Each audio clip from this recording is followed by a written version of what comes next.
Mike, check. Analyst Justin Hunt, the company man. Thank you guys for watching and following the channel. Thank you guys for donating to the Linktree and to the Cash App.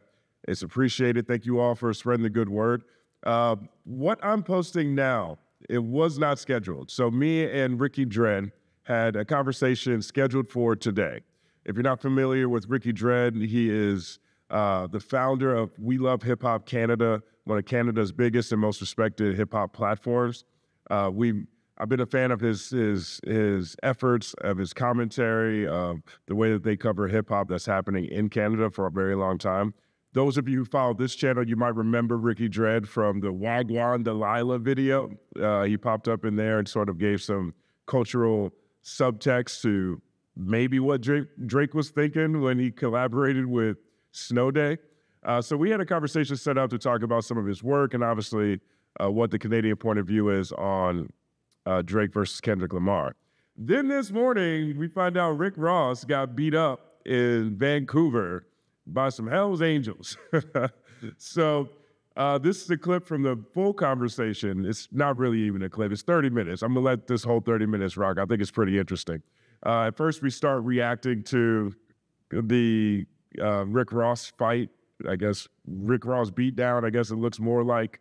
And he points out some things that he sees from a Canadian angle. And then we get into a discussion about what it actually means that Drake is putting Hell's Angels in the Family Matters video, and how this resonates in Canada, what he sees on that side. So here's a pseudo kind of reaction to the Rick Ross beatdown that he took today in Canada, in Vancouver. And yeah, I hope you like it. Let me know what you think in the comment section. It's all happening. Yeah, okay, Drake was, no, we're good. Drake was liking all these comments on this post. Let's take a look at this Rick Ross thing. I want to get your reaction to it. Rose. Mercules was standing right next to that guy with the shaved head. Who's standing right next to him? Vancouver rapper Mercules. Okay. So you recognize these guys? I seen Mercules as soon as the scuffle started. He put on his hoodie and went the other way. He probably opened for Ross for the night. Yeah. But he's also with those gentlemen. And listen, I'm not trying to put you out there, Merc, so just chill, right? But he seems to be on the same side as just, you see the guy with the bald head with the mohawk cut or whatever they call that? Right, yeah. Look at the bald-headed guy. There's a chubby-faced, bald-headed guy. Play it again. You'll see him right next to him. A little bit too much niggas from the white guys. But, well, that was my next question for you. A lot of N-words in there. Yeah. A lot of N-words, Ricky Dred. What you think? I'm not too fond of them throwing around the N-word like that, obviously. And I'm not going to be like, well, I think it's the one that looked like a light-skinned guy. Like, no. There's some white guys saying that too. But besides that, Vancouver gets like that. You know, there's been speculation about those guys being Hell's Angels. They're actually more than speculation, right? The guy privated his page. Apparently, Mercules privated his page as well, which is very strange because he's a premier, very big death row signee rapper. Right? Keep in mind, he's also signed to Snoop Dogg over at Death Row. And him opening for that, he probably opened for the show because he's the guy. If you're going to get anybody to open for anybody, it's going to probably be Mercules. However, I don't know. I don't know who was the opening act. Do you have the flyer from the show? Because if Mercules wasn't the opening act, and listen, again, I'm not trying to put anything on him, what was he doing there? Mm-hmm. All right? Besides the fact that he lives there, right? Like he might just be like popping out to show love. But I think Ross really underestimated Canada. He's thinking because he went to Vancouver, it's going to be all right. I'm not in Toronto. Vancouver is literally on the other side of the country. So I will not have any problems. Okay? But that's not the case. I've been to Vancouver. Vancouver bangs out. They have a very heavy gang culture out there. And their gang culture might not be as much black gang culture. I'm talking about bigger gangs than black culture, to be honest. You know, a lot of Asian gangs ruled Vancouver, triads and stuff like that. obviously Hell's Angel is heavy over there.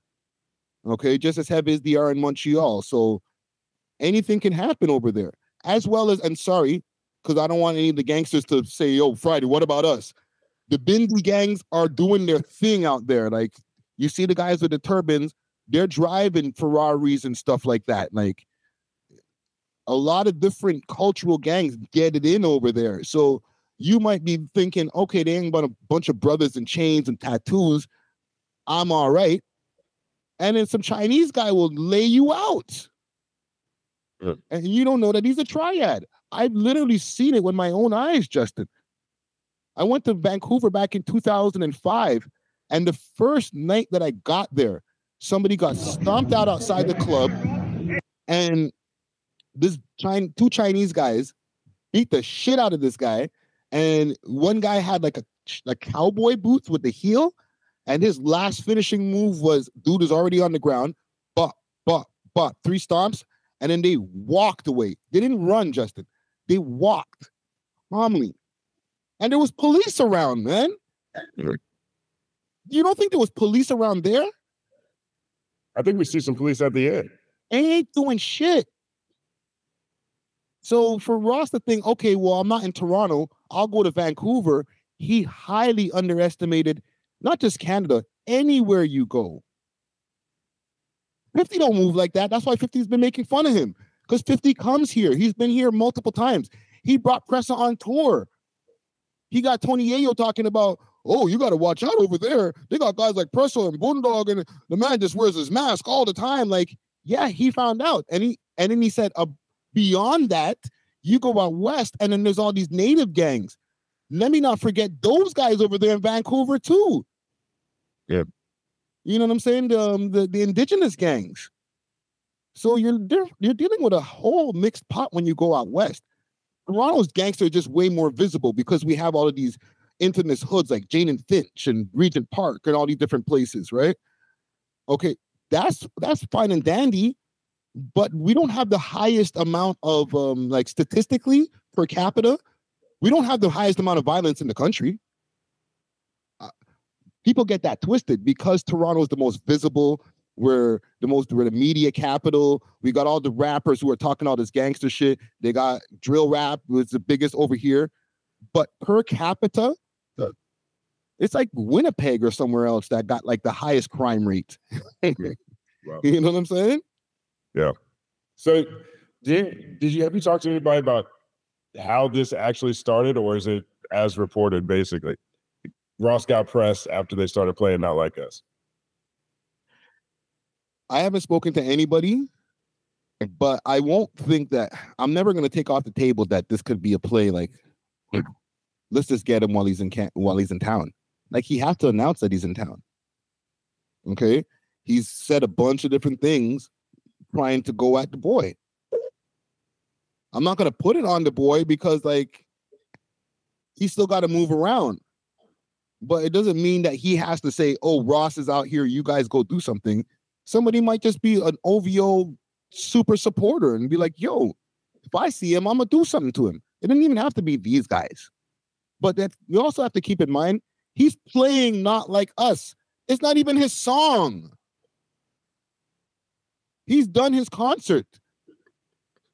So what are you playing the song for? Just to antagonize?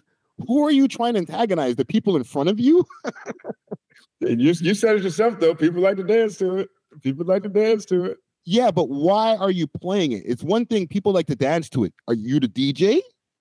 I have questions. Like, it'd be one thing if he played it mid-set. He was finished his set. And then if you see the video of the crowd, it was pretty sparse. Right? So is he aggravated that he didn't have a packed house? So at the end of... Did you say that was mid-set? I thought that was after. No, it was not mid-set. It was after the set. Gotcha. Right? Okay. And if you take a look at the video that shows the crowd and it shows it from the back, there's just like nothing. And then as you get close to the shell, to the stage itself, then that's when you actually start seeing people. So there wasn't people all the way to the back. He had like a 1/4 of the place of the venue filled, which is horrible. Was this a festival? What was the event? I don't know what it was, but Rick Ross wasn't bringing him out. Put it that way. So, and this is just a theory. Did you run Not Like Us because you're salty that the festival or you didn't get the turnout you wanted?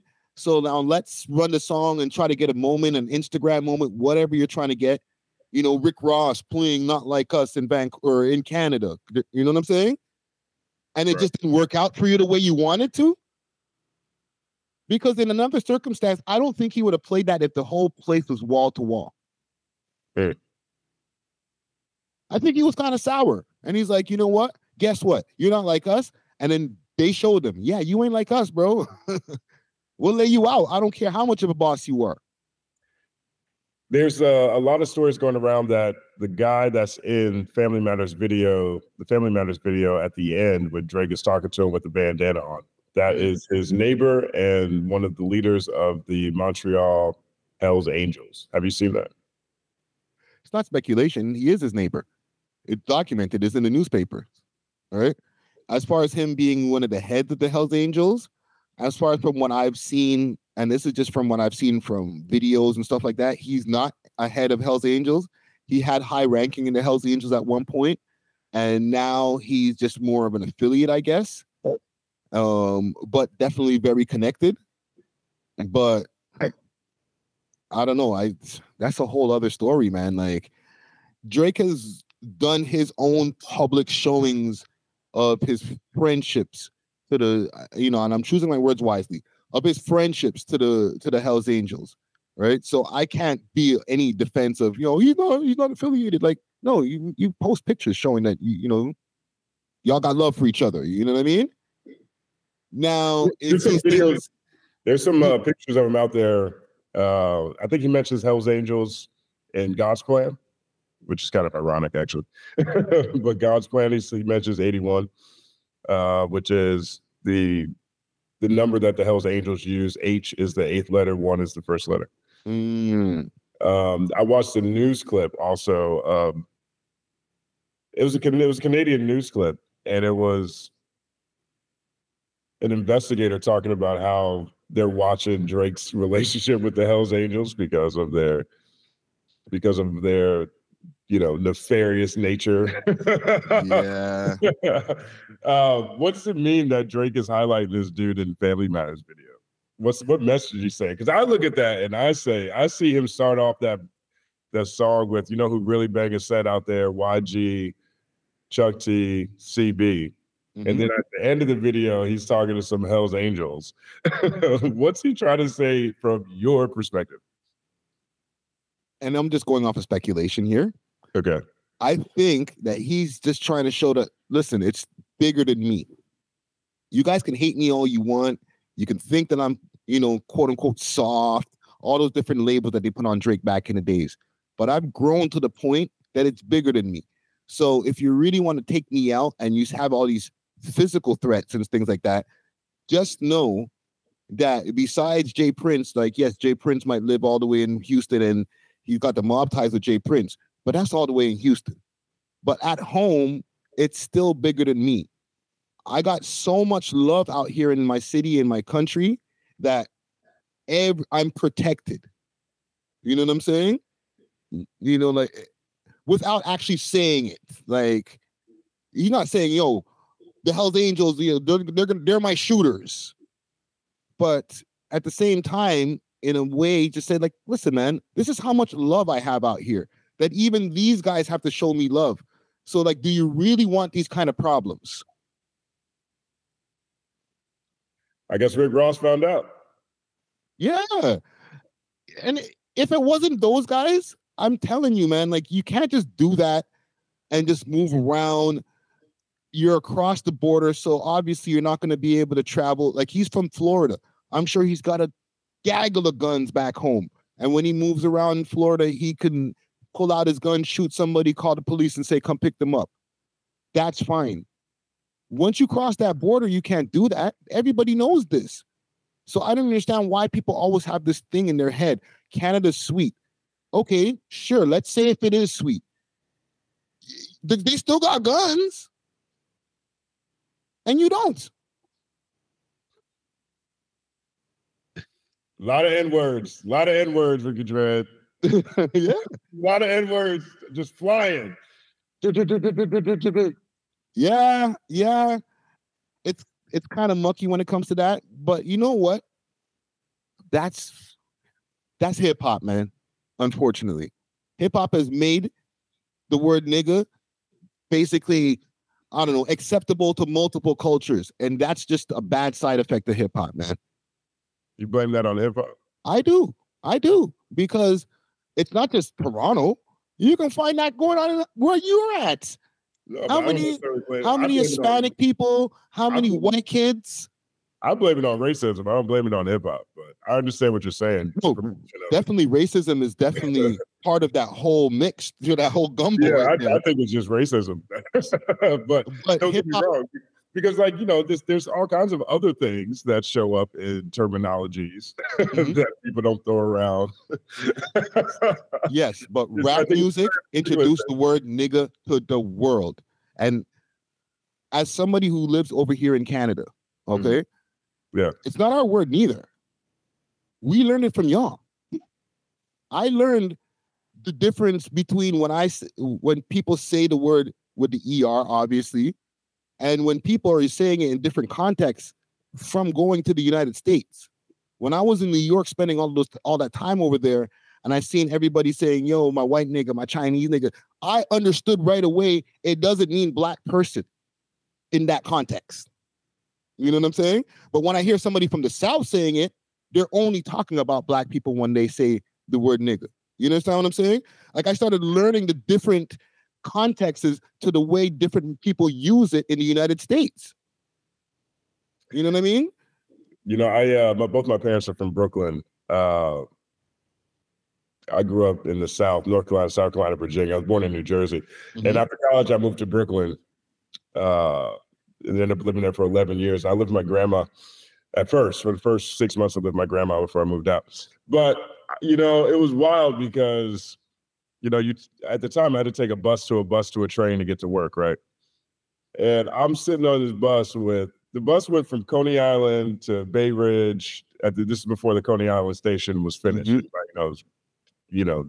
Brooklyn. So the NRD train, it was the W train was the only train that went to Coney Island at that point in time. So if you wanted to get an express train to get to Manhattan, which I wanted to get, you had to take a bus to a train. So, the bus would go from Coney Island, my grandma lived on. My grandma, my mom, they were all from,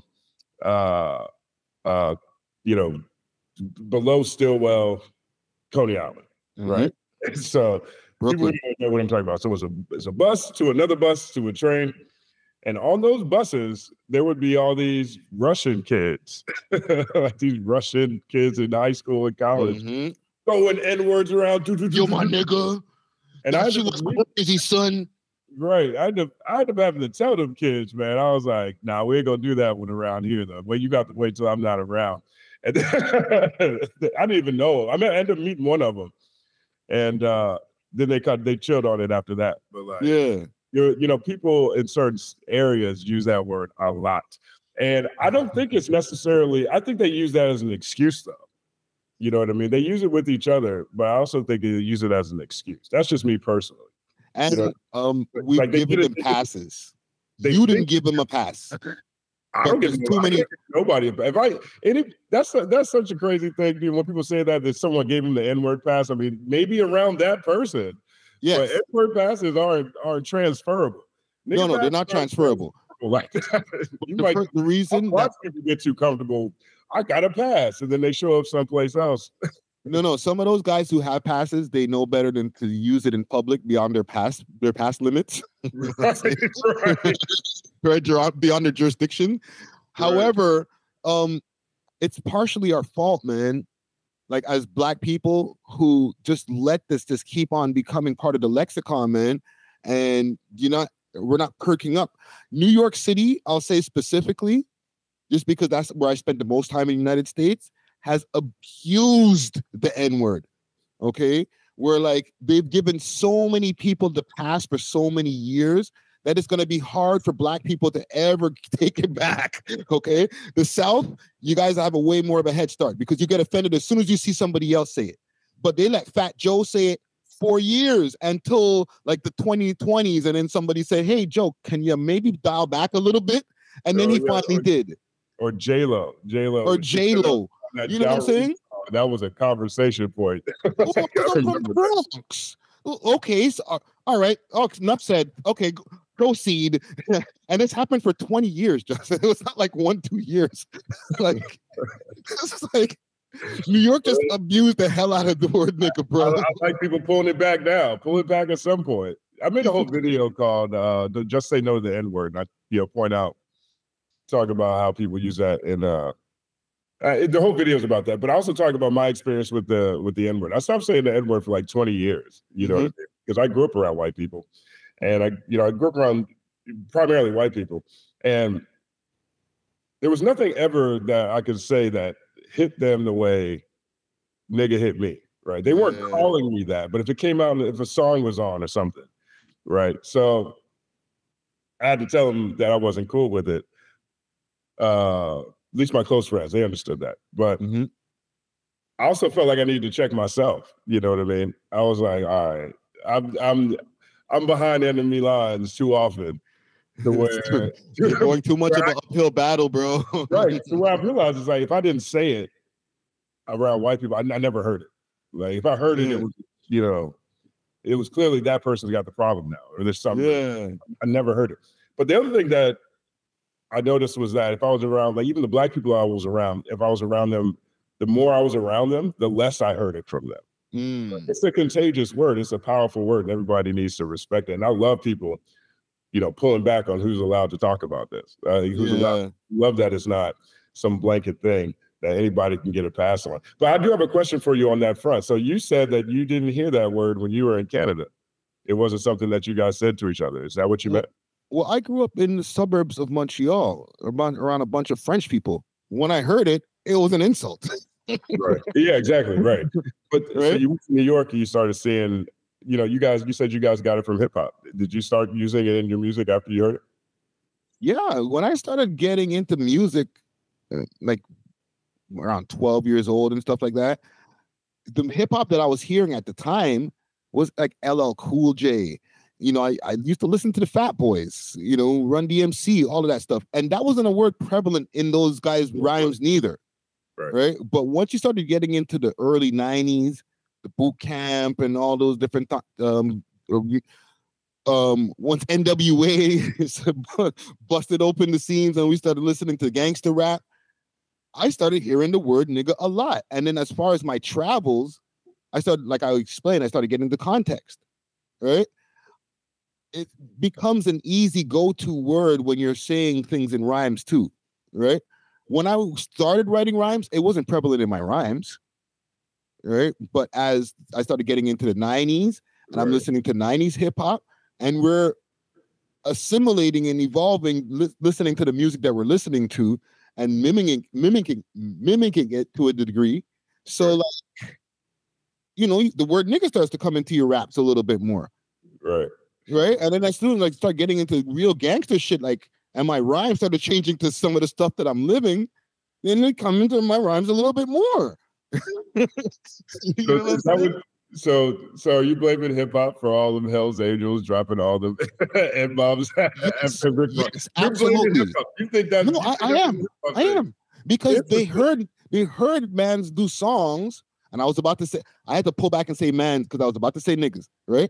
Because it's so ingrained in our vocabulary that it's our go-to. So when they're hearing songs, and I'm not talking about Kendrick Lamar, I'm talking about rappers that are like, that's the end of the bar for like the whole 16. You know what I'm saying? My such and such niggas, two damn niggas, niggas. This shit sounds hot.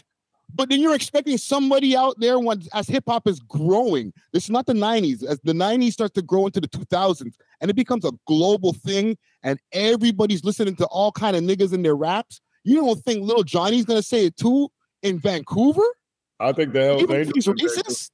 I think the Hells Angels in Vancouver would have said it if hip hop never existed. Of course, with the hardy beat you up, call you all types of that, right? But now when they hear hip hop, He's beating you up with the GA.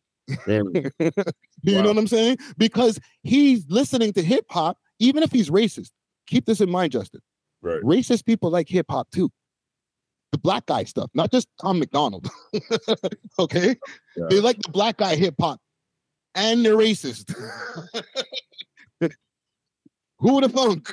Oh my God! They're listening to Snoop Dogg on the way to a lynch mob. That's why I wanted to talk to you about this. You know what I mean? Because I look at that situation.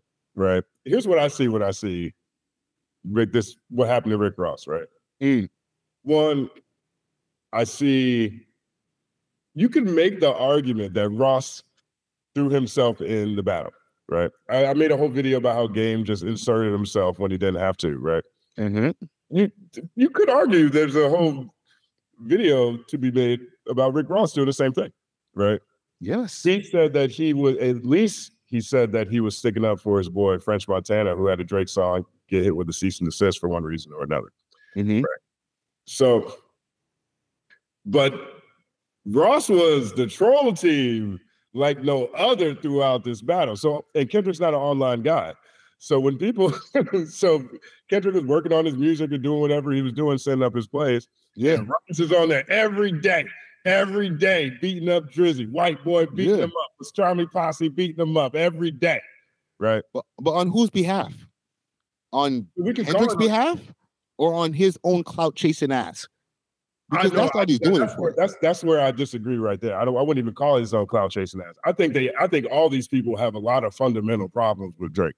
Yes. I don't think that you could ever organize this many people, pulling people from Canada, jumping on tracks, showing up at this. I don't think you could have this many people and there not be some fire around all this smoke.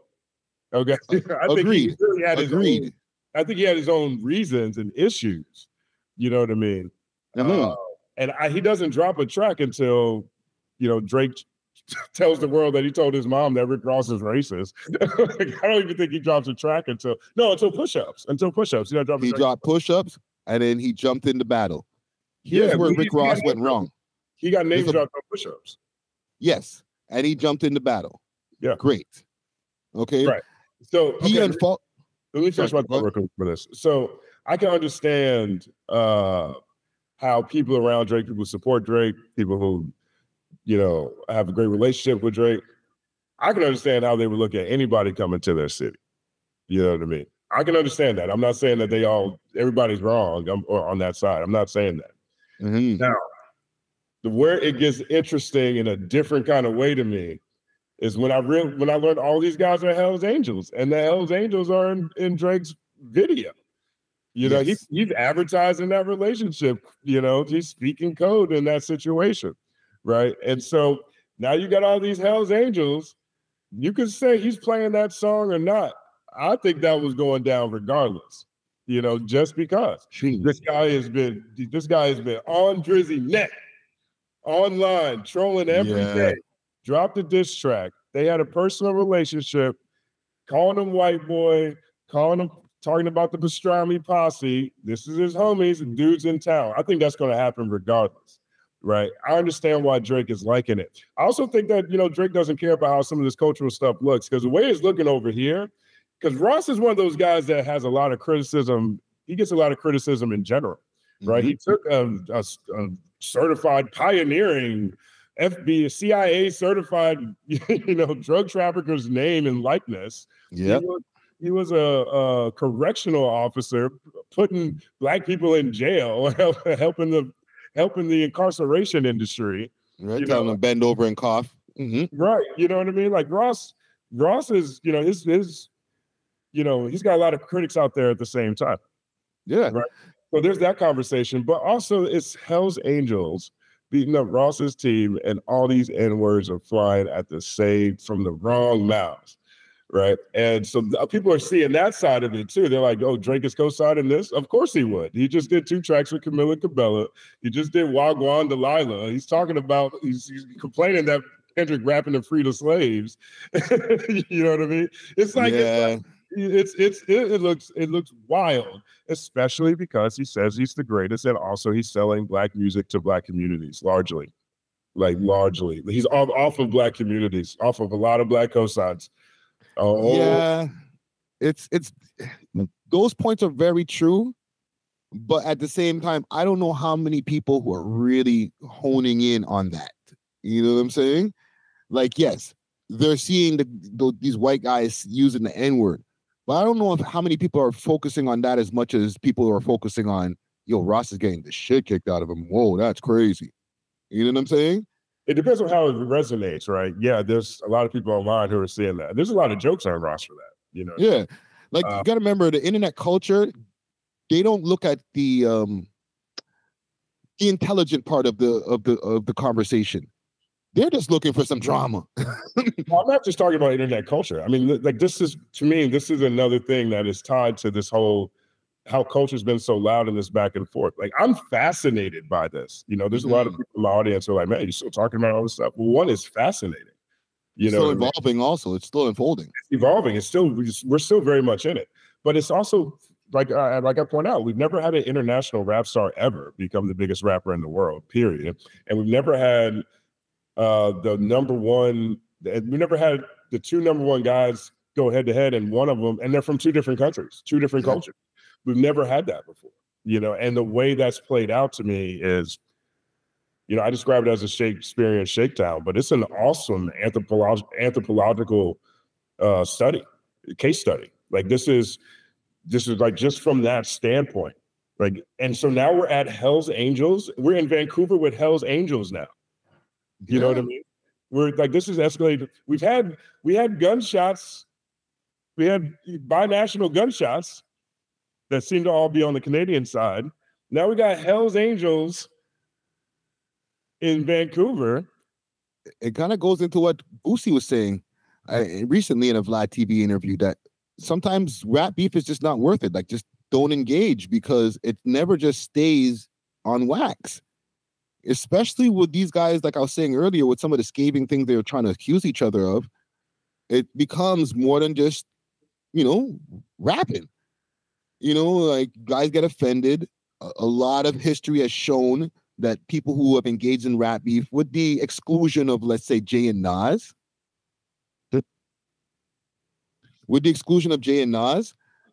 a lot of people have engaged in beef where it's either almost gone there, or it went there, or people died. You know what I'm saying? And I'm talking about coast to coast, like Gucci Mane and Young Jeezy, and we're not going to talk about Big and Pac. That's like the main where rap beef can go wrong. You know what I'm saying? All these different things are examples of it never really stays on wax. Are you concerned at this point? Well, people are getting hurt. You know what I'm saying? So, am I concerned? No.